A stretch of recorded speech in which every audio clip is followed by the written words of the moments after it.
Joining us this hour is Dr. Elliott Maynard, whose varied background in coral reef ecology, oceanography, tropical rainforest biology, technology, new paradigm consciousness, and numerous other accomplishments and affiliations result in a worldview he calls future science technology.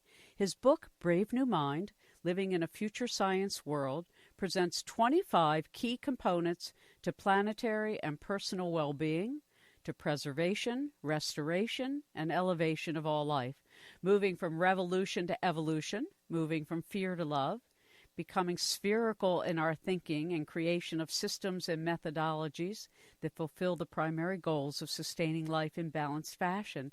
Join us for a fascinating journey as his book describes, from consciousness development to new forms of art, medicine, and energy. Much of it we already have the means for manifesting. Thank you for joining us, Dr. Maynard. And thank you, Dr. Zoe, for that wonderful what I like to refer to as making my song a little better. We try. You cover an extraordinary range of issues, and I wanted to just kind of get a sense of when you began to see a way to articulate this, what you call future science technology.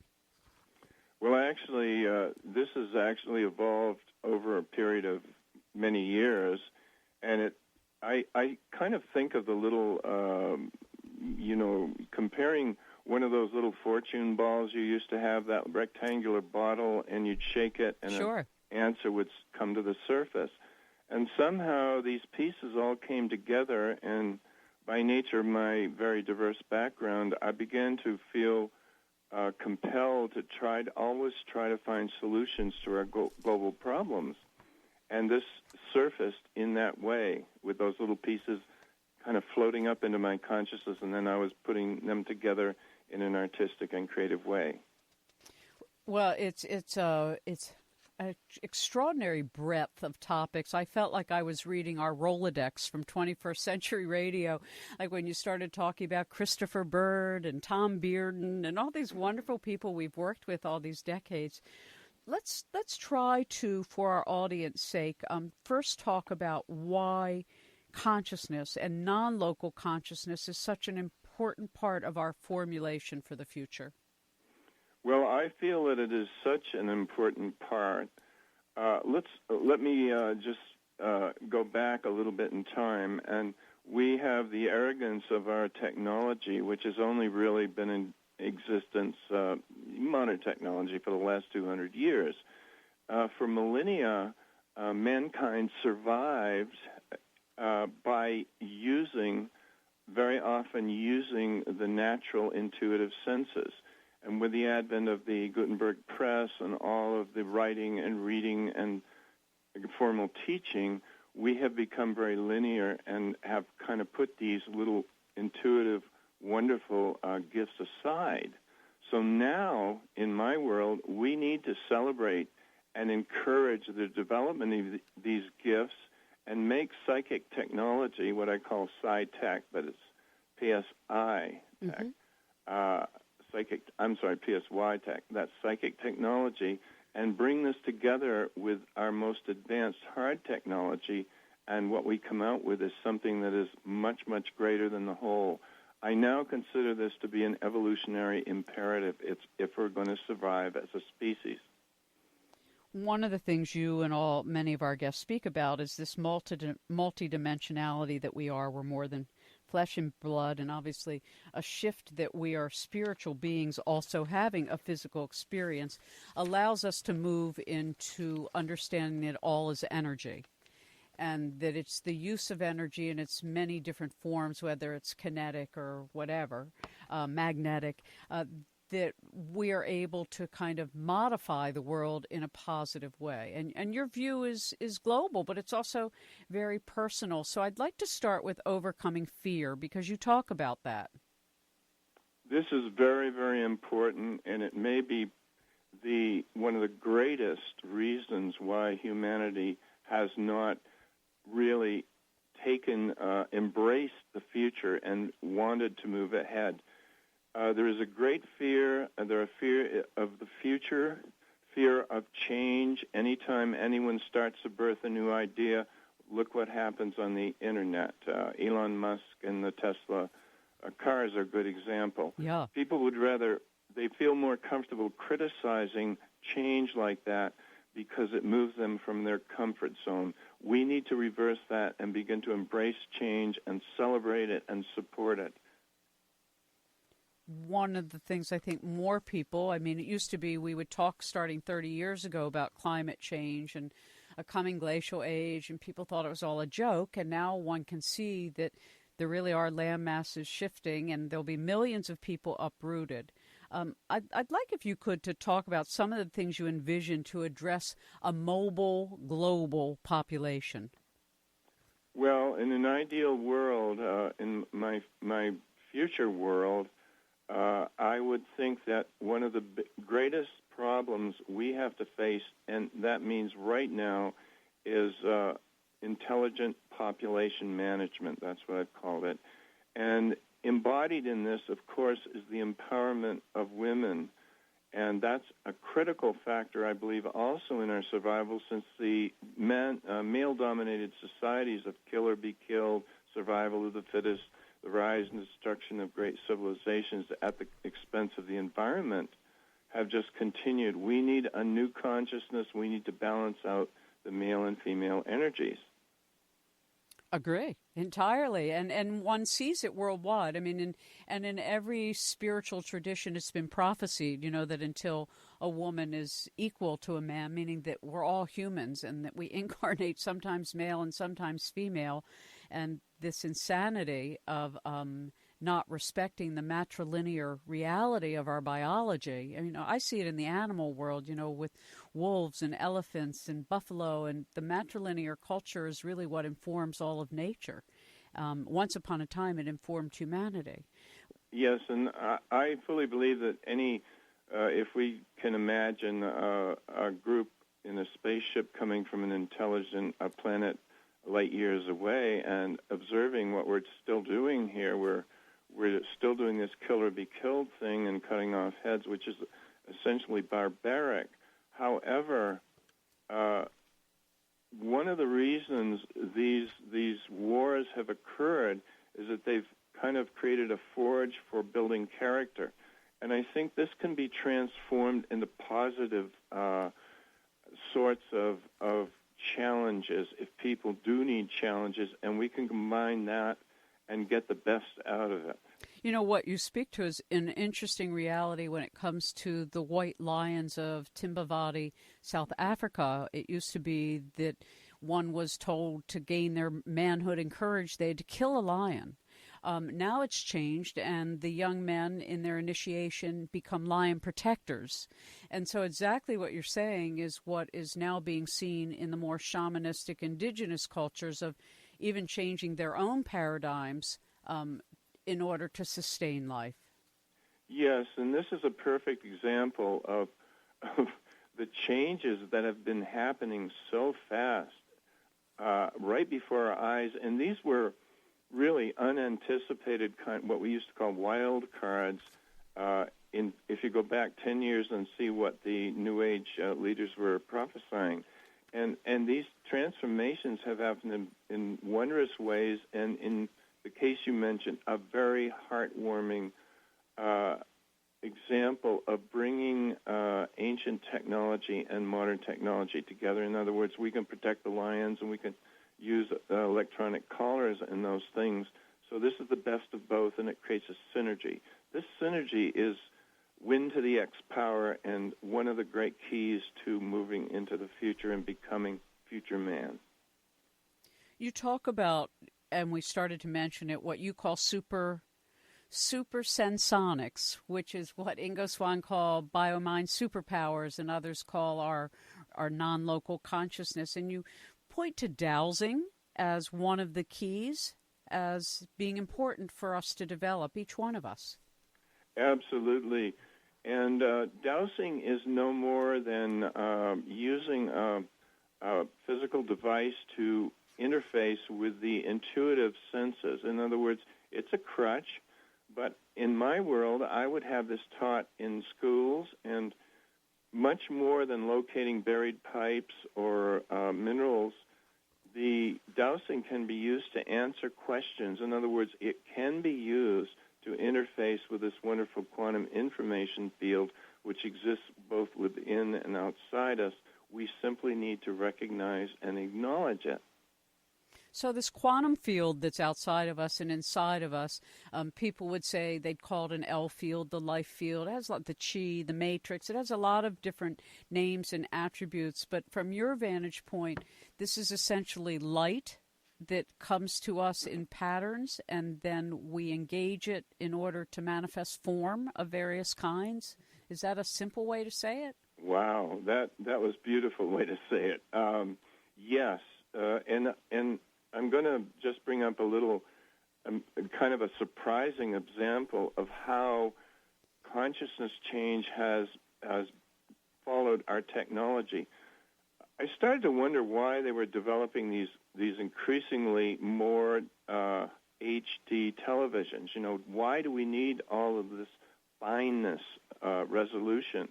Well, if you think of it, many of the New Age people have said that light energy is transmitted via light encodement packets, and that's interfaces or resonates with the crystals of the blood, and so can raise the consciousness.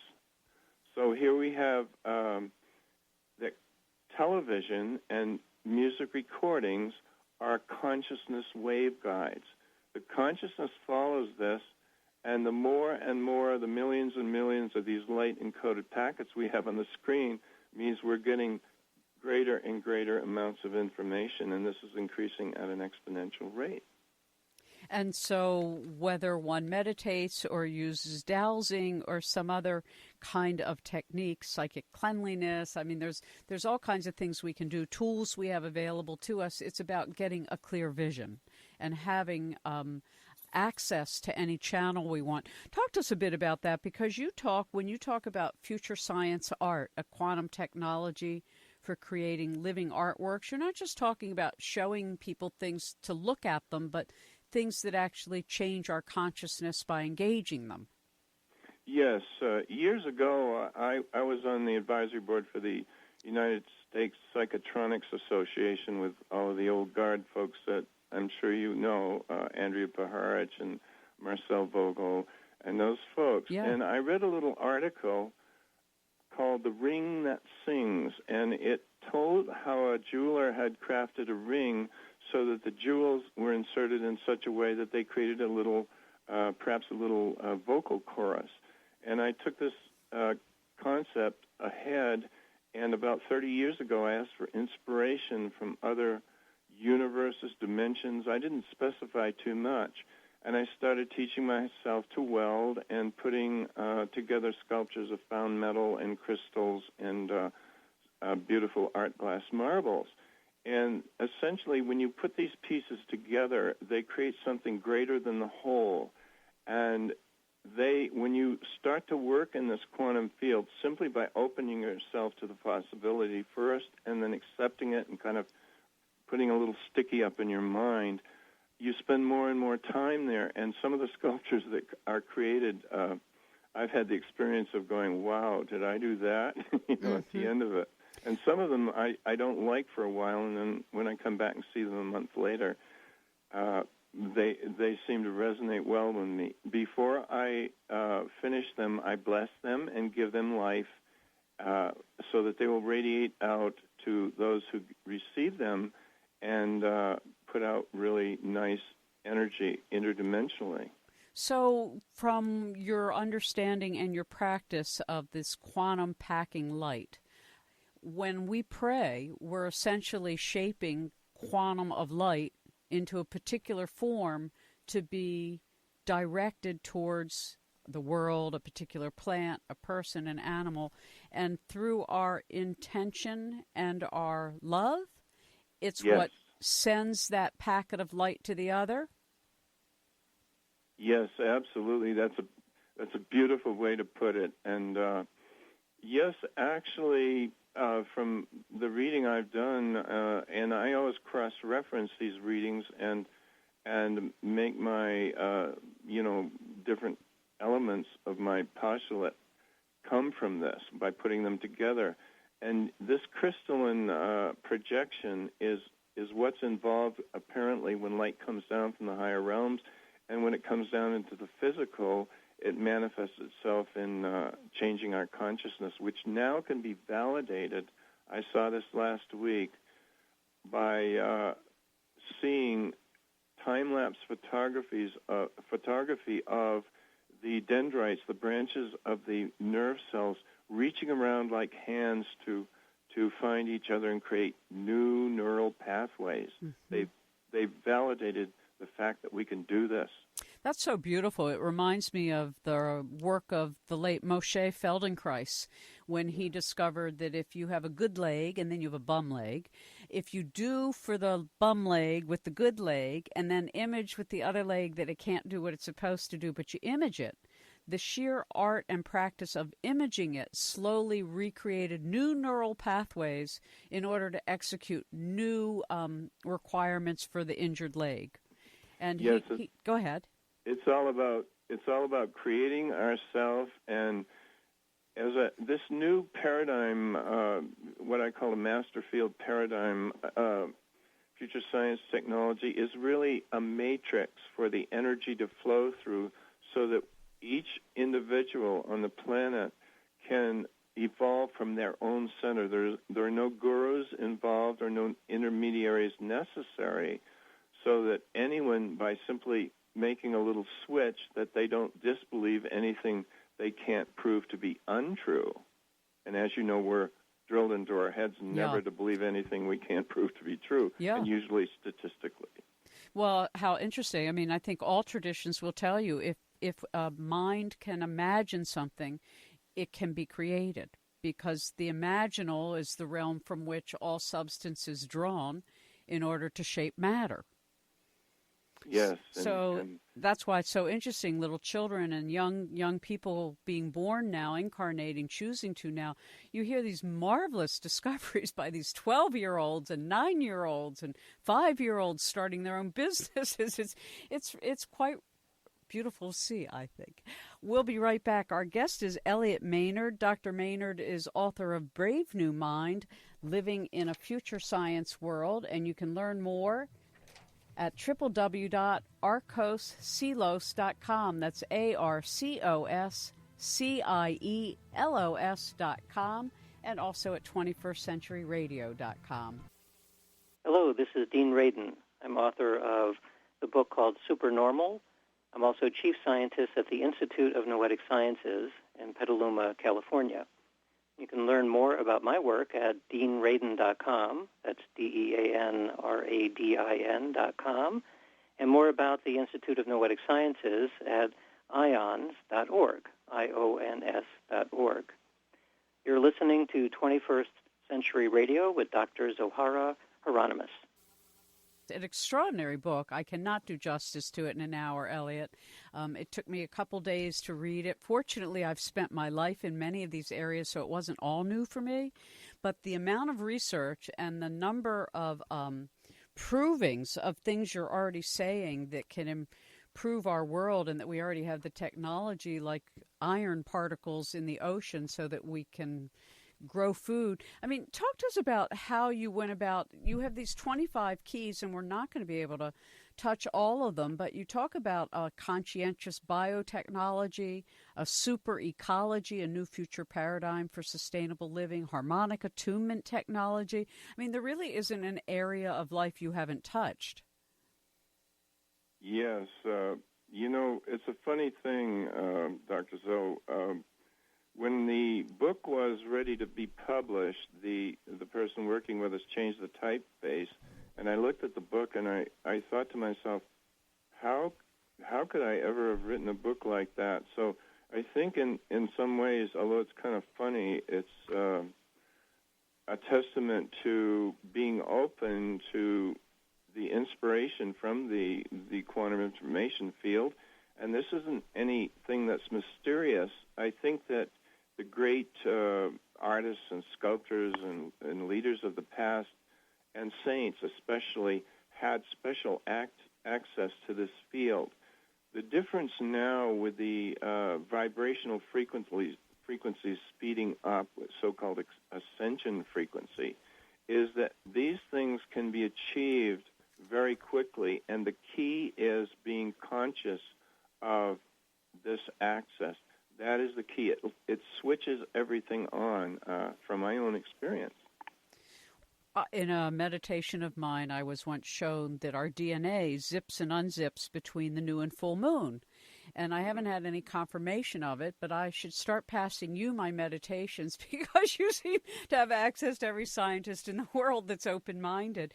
When you look at these different things, for instance, energy healing and energy weapons, and we already see both in our realm of existence, so that nothing you've written is like, some futuristic dream. Most of these things already exist in some form, but the status quo is still sort of hanging on for dear life to be in charge of the doomsday scenario. Talk to us a bit about this, because it's always been not what the secrets of nature are, but what we do with them. Absolutely, and this is why I make a point that any specific technology, such as biotechnology, is neither good nor bad in itself, just as money is neither good nor bad. It's how it's used, and any new technology, for any new technology, there will be those of the negative persuasion who misuse it, and history has proven this. Mm-hmm. But the interesting thing is that it seems that a certain percentage of folks are willing to go down with the Titanic while playing in the band. They remain couched in their indifference like shells along the shore. I can take a few lines from Simon and Garfunkel's song. Mm-hmm.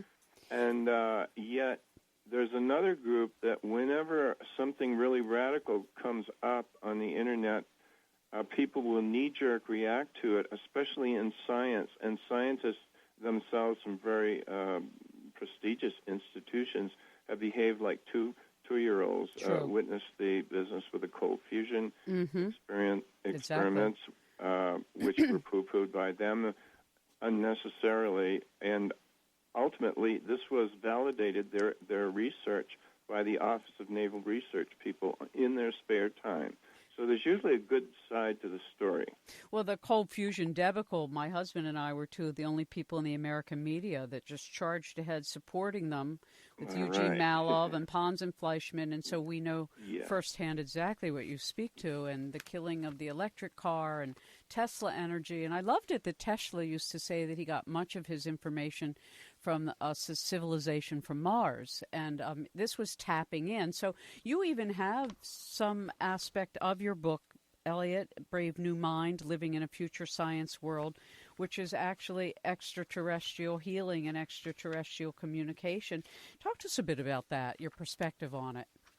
Yes, this is one of the 25 keys that could definitely make a major shift in our civilization, our whole thinking. And it's useless to argue whether UFOs and ETs exist because the evidence is totally overwhelming. And again, I provide sources.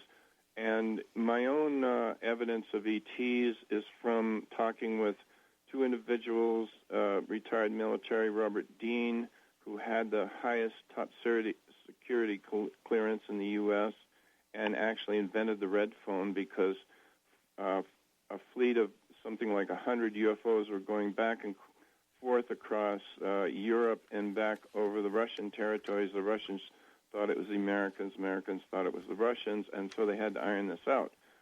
Bob Dean told me on a face-to-face conversation that on several times he had sat down with government brass suits, probably from intelligence agencies, and several different kinds of ETs.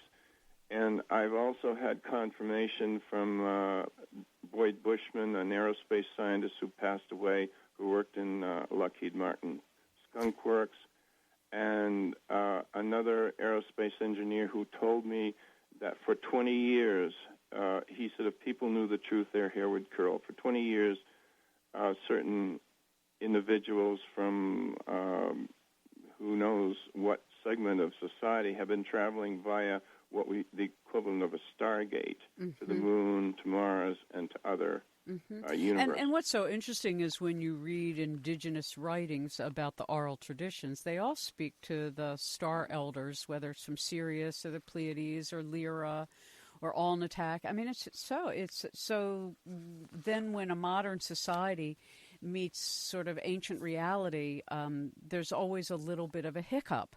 And yet there are so many. I mean, our program has specialized in interviewing and being part of, that whole effort to declassify and brief Congress, et cetera.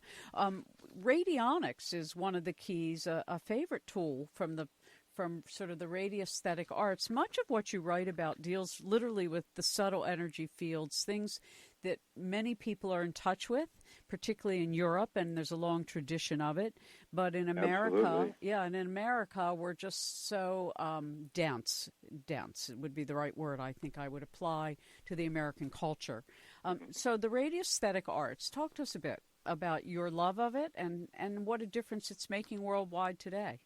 Yes, essentially, radionics involves a form of dowsing, since it involves a sensitive person, a trained person, who uses a rubbing plate, and this is the etheric or nonlinear contact between patient and operator.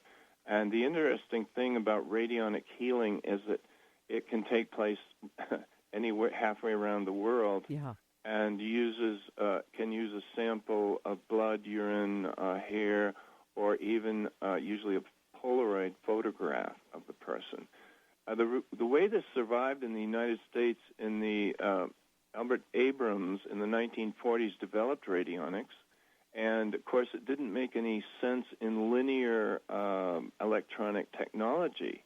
The circuits don't add up in the physical. Right. So, nevertheless, he was given certain patients who were considered to be terminal by the medical establishment, and he cured a very significant number of these folks. For folks who have never looked into radionics, I encourage you to, go online, Google it, because you'll see that a picture of a bug-infested field can be made to be clean of it with a particular set of digital numbers that were dialed in advance. Like there's a number for the healthy field, there's a number for the unhealthy field, and then there's a midpoint between. So all of these, and I used to practice this on a piece of paper. I would make my own radionic design. So it basically is a tool through which the consciousness of the operator is channeled. So whether it's throwing stones or using a satellite, there's still technology. So I'd like, if you don't mind, to shift gears a bit with you, Elliott, because you talk about all these technologies, but almost all of them deal with access to that which isn't seen, about frequencies that you can't always measure. Yes, and of course this has always been, I suppose, a problem for very spiritual people, very gifted people in the church and anywhere else, because it is extremely hard to bring concepts. It becomes an art, really, to bring concepts from the higher realm down into the physical. And artists and musicians and performers have been able to do this because it doesn't take words. When you try to describe these in physical terms, we have many different pathways. They're all leading to essentially, they're going a similar direction and to raise our consciousness. So any of these pathways or religions would fit in my world. Again, I would love to see the churches and religions take the lead with this kind of consciousness transformation. Some already have. Well, and I love the way you talk about, we can embrace this new science, and it bridges conventional and alternative science to bring out the best. And you say, look, we can create these win-win situations, which is that's not the paradigm of competition and, he who's roughest wins. It's really about how do we all elevate everything that we do. Yes, this is one of, I believe, the keys to actual, when people ask, what can I do, you can pay it forward. You can make the place a little better than you found it. you can put light on people who might be scowling and look pretty ugly instead of letting out that anger. In doing so, that last thing, you help elevate your own consciousness or purify it, and you bring some light to those people. And if we could start thinking in those terms, with our internet, the global brain has become a magnified consciousness. And so one person can start a movement of what I like to call re-evolution. We need to reinvent our evolution itself. Mm-hmm. And I like one of the things you describe about creating an educational system that prepares our young people to operate in the present and future realities. And that's, I mean, I dropped out of college. I was so bored, and that was 1973. I can only imagine how kids today who have any kind of openness to the invisible world that is all around us must feel being taught things that are dead and gone. How would you see this new educational approach? What kinds of things, in addition to dowsing, would our students be taught? Well, I've actually, one of the 25 keys is a new educational system, which is valid from kindergarten through lifelong learning, and it's called the University of the Future Project. And children would be taught to, number one, relate to each other, how to relate to adults, because with the dysfunctional family situations these days, where are they going to learn this? They would learn how to balance a checkbook and these things as they get older, and very serious things like, how to present themselves properly to older people, to their peers, and how to be synergistic. The whole school environment would encourage each individual to develop from their own center. Right. So, and it used to be that people understood that education was about unfolding the individual, not manipulating them to become like everybody else. Exactly. And how far we've gone. Sad. But, well, reclaiming, that's what it is. Reclamation and preservation, and take some reservation. I like that. Maybe I should become a rap artist. No, I don't think so. Dr. Elliott Maynard is our guest this evening. His book is entitled Brave New Mind, Living in a Future Science World. You'll be blown away. I mean, I read a lot of books, and I've read a lot of books. This is like the summary book of the summary books in so many different fields. I mean, you even touched on chemtrails. I can't tell you, to read a book that goes from radionics to extraterrestrial healings to chemtrails and then back to one of my favorite, harmonic attunement technology. What is harmonic attunement technology? Well, actually, that's a special technology we had developed here at our foundation over the years. It originally involved in training the brain, the consciousness of the mind, however you want to put it, with flashing lights, and you could control the frequency of the lights. And electronics were added, and you can also add a certain radionic element to this, so that one device has two wands, two sets of wands, so two people can attune themselves to each other using the flashing lights. Even when you close your eyes, you can see the pulsing, and it facilitates two people merging their consciousness and having what you might call a twin meditation.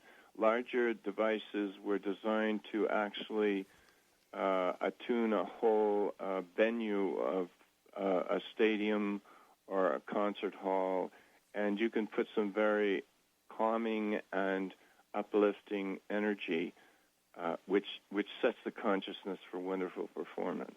Mm-hmm.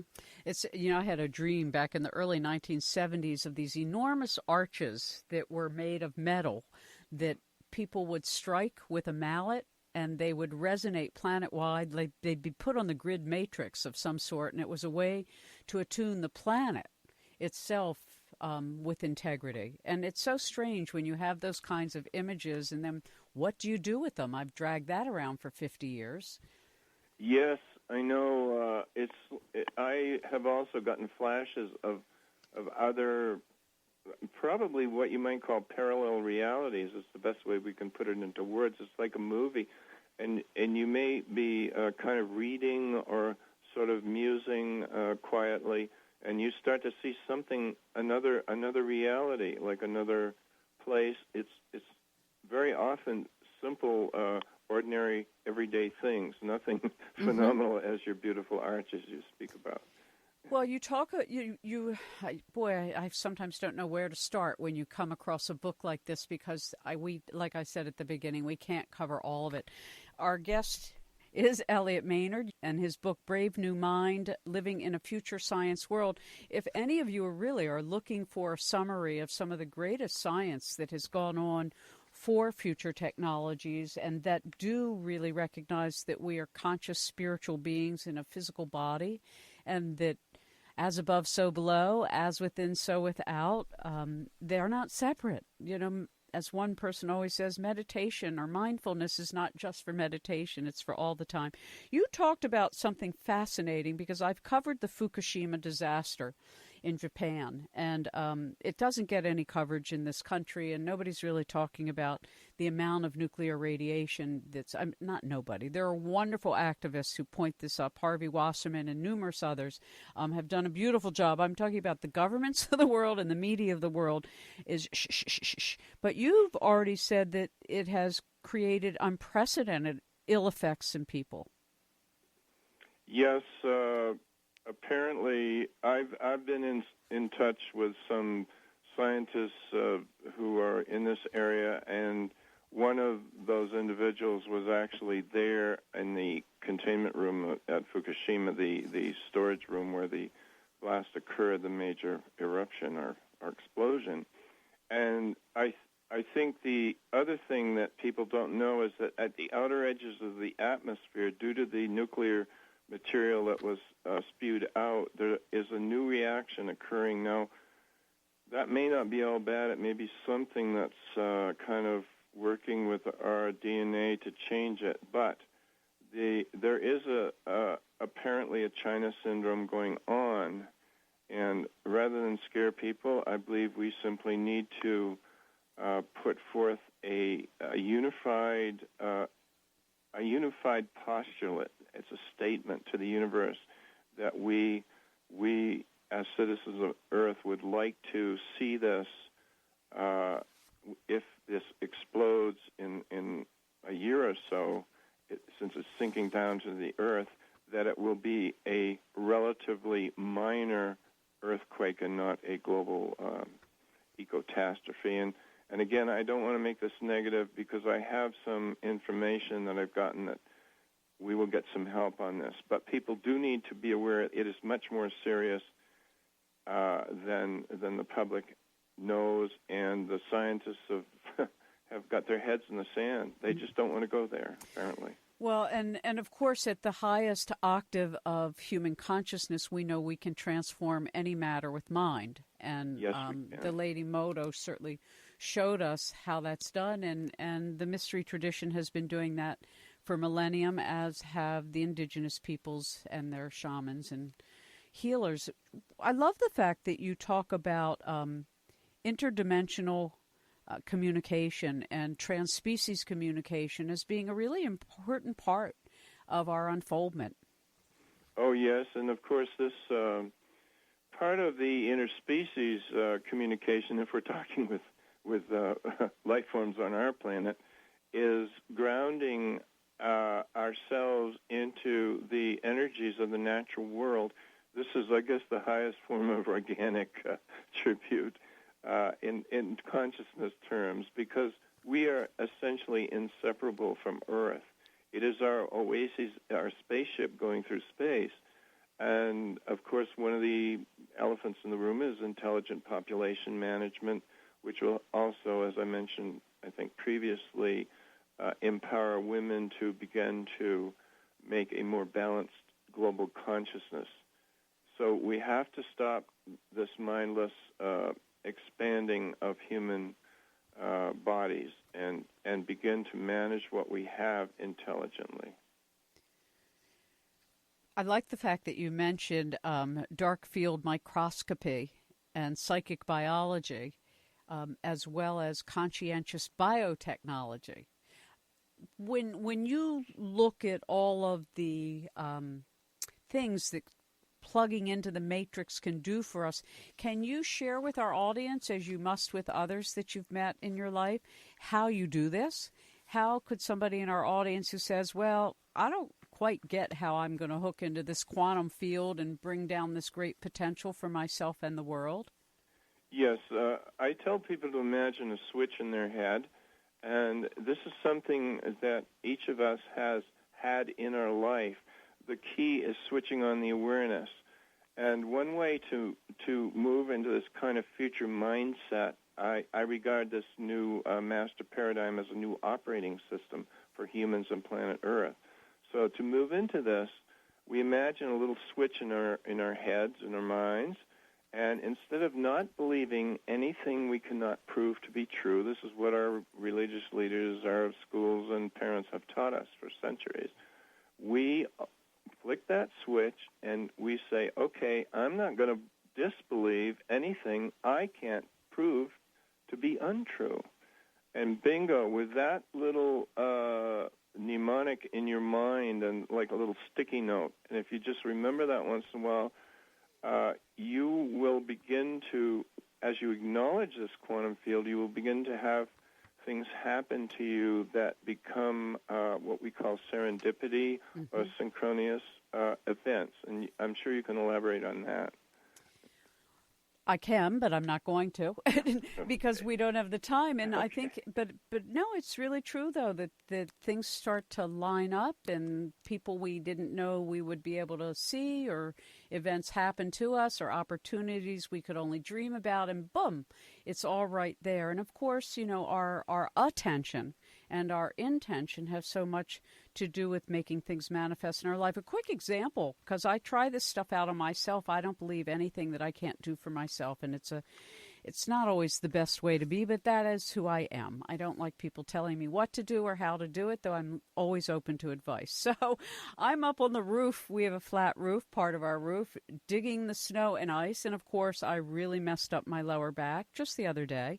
And then I decided the second day, when I could barely walk at all, that I was going to reverse the story. So here I am now, back up on my flat roof with my shovel, and I'm shoveling, and I decide that's enough, and I stop, and I put my shovel down, and I walk off the roof down the stairs without a back injury. And I can tell you that it really helped my back by changing the frequency of the story. It's not that I didn't really do that. I did hurt myself, and the back is still hurt. But something shifted in my openness to healing when I changed the story and went back in time. What do you think about that kind of journey for people when you have trauma from your past, whose current is still impacting your life today, whether emotionally, physically, psychically? Well, I always encourage people, and all of this advice comes from my own experience getting through some really heavy pratfalls and accidents and all of that sort of thing. I tell them to pick good facilitators, and meaning this goes all the way from your regular MD to acupuncturists and massage therapists, because these people can really provide a lot of support in those times when the physical body and other bodies really get exhausted. Yeah. We all need those kinds of things. And I have a whole center of people like that I founded. And so I went and saw the chiropractor, and I had massage and took arnica, did my homeopathic thing. But truthfully, this opportunity of reversing my own journey opened something up. And I just don't, I've often thought that about history, that if all of us collaboratively meditate, let's say on a horrible World War II event, that its impact is lessened. It doesn't change what people have experienced, but it changes what people will experience in the future. That's my own opinion. I talk about this in the book. It's the coherent prayer, coherent meditation, especially by people who are trained to do this. A very small percentage of folks doing this can change the world. And already in Ecuador, they're training some of the troops to do this. Invincible defense technology. It can be used to remove the root causes of conflict, and therefore it will defeat weapons of mass destruction. Mm-hmm. This has been proven statistically, too, for those who want that kind Well, of for proof. instance, like when TM meditators, worked in an area, they brought down crime. Well, looking in closing, Brave New Mind, living in a future science world, there are some important points about psychic cleanliness that I don't want to leave out. We have about a minute. Can you share that with us? Yes, this is kind of basic psychic technology. These things, again, would be taught to children because they have no concept of it the way things are now. Keeping yourself clean psychically from negative influences. This involves you can wash your hands and declare clear after someone passes you a key, say a valet, parking valet, and shielding yourself and being aware of when people come to take your energy. Mm-hmm. This is all part of just basics, the basic boot camp training for those who are become psychically sensitive. Well, I want to thank you, Elliott, for being with us. And that's the show. 21st Century Radio is produced by Hieronimus and Company. Our executive producer and research assistant is Laura Kortner. Our engineer is Anita Brockington, and I'm Dr. Zohara Hieronimus.